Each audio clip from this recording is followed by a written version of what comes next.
Bienvenue sur le Camino de Santiago. Nous sommes à Estella, en Navarre, l'une des villes les plus monumentales du chemin jacobéen, même si elle n'est pas la capitale d'une province. Tout à Estella nous rappelle le Camino, son patrimoine, son art, ses habitants, tout est lié depuis le début de la ville au XIe siècle. Elle est facile à visiter, les monuments sont à proximité et, une fois que nous nous serons reposés de notre étape de l'après-midi, nous pourrons les visiter à notre guise.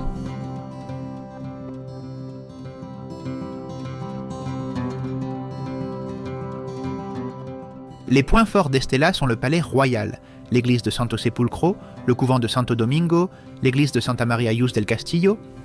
C'est peut-être trop pour notre fatigue habituelle, mais je vous invite au moins à visiter l'église de San Pedro de la Rua. Vous la verrez parce qu'elle se trouve au pied de la route, en haut d'une volée de marches. Aujourd'hui, il n'est plus nécessaire de monter et de descendre ces marches, car un ascenseur confortable a été installé quelques mètres plus loin sur le chemin. Une fois arrivés au sommet, nous verrons une église construite au XIIIe siècle et dont le cloître roman a 900 ans d'existence. D'ailleurs, dans son cimetière a été enterré un pèlerin mort, ici au XIIe siècle, qui s'est avéré être un évêque grec porteur d'une relique de saint André. La tradition raconte la découverte de la relique de ce saint, qui est depuis lors le saint patron de la ville. À proximité, nous verrons le palais des rois de Navarre, un ancien palais du XIIe siècle de style roman.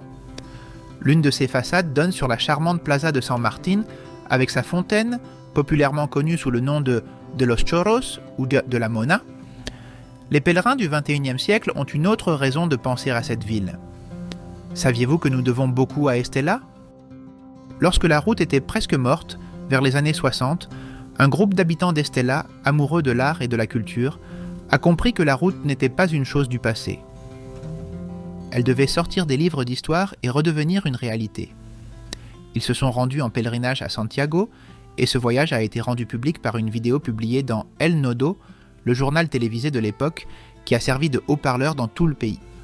3 pèlerins du XXe siècle, un prêtre et 2 laïcs d'Estella qui ont quitté la Navarre pour se rendre à Roncevaux par le chemin jacobéen.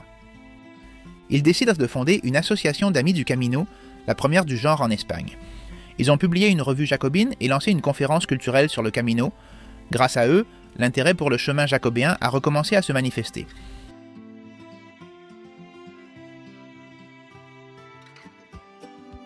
Malgré tout cela, nous devons à Estella et à ses habitants de nous arrêter et de nous reposer ici.